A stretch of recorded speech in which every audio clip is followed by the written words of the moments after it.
morning, student. Myself Preeti Kohli. I am going to explain the chapter 2 in history, the earliest society. Now we take our topic Paleolithic settlement. Most of the Paleolithic settlement have been found near the source of water, that is either near the river or lakes.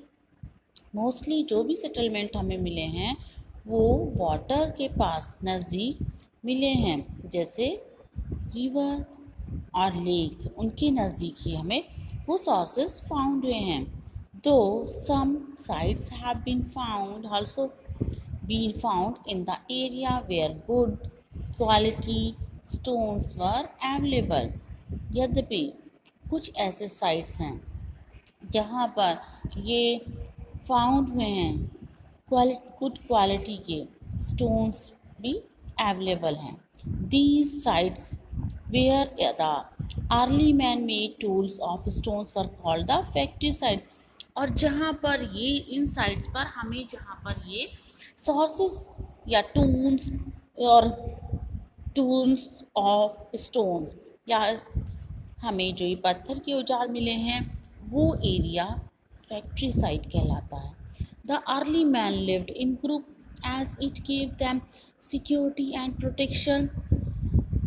Early man group में रहता था ताकि उसे सुरक्षा और बचाव feel हो.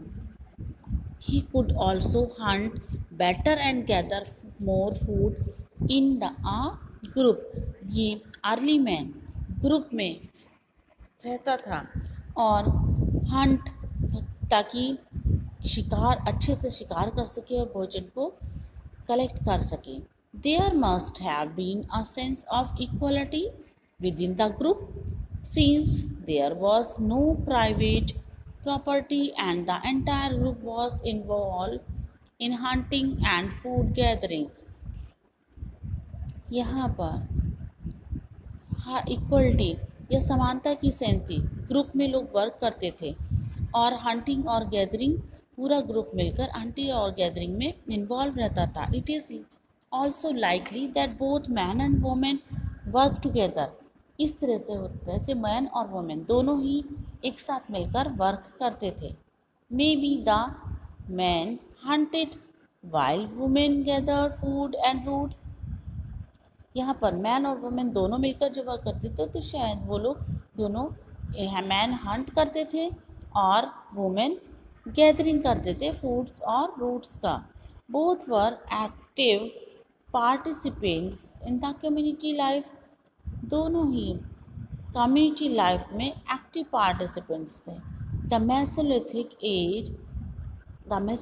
As और the middle stone age coincide with important changes in the climate of the world.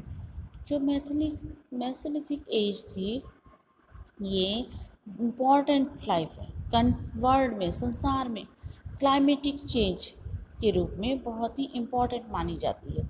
Around 1200 years ago till about 10,000 years ago the world had become relatively a warmer place.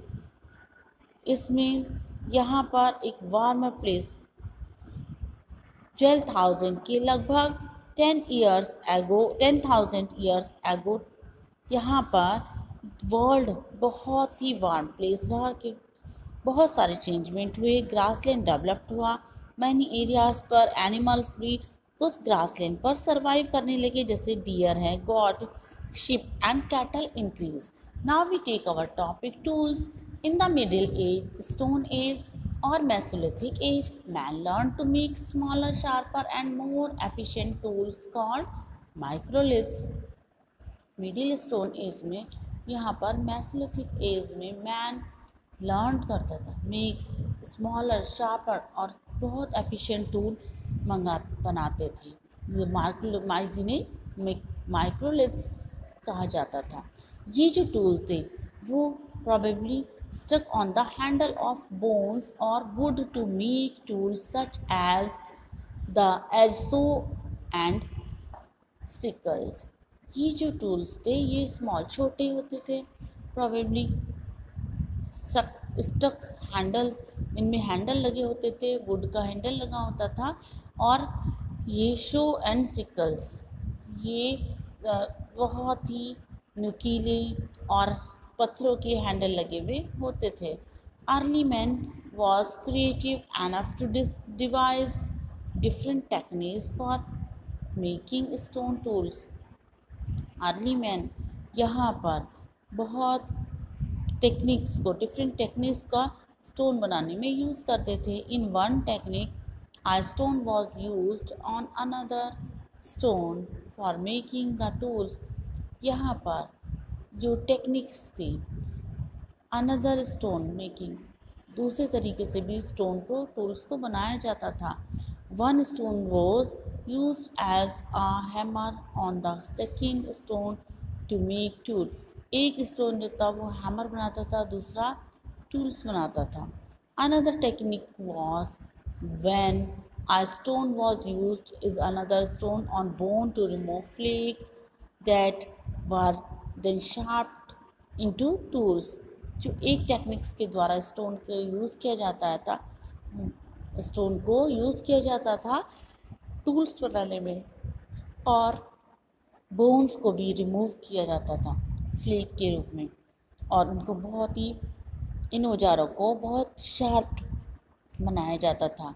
In India, Bharat में भी माइक्रोलेथ्स छोटा Nagpur reason या क्षेत्र में और झारखंड में पाए जाते हैं, जो कि गंगा रिवर के पास उत्तर प्रदेश के में गंगा नदी के तट पर पाए जाते हैं।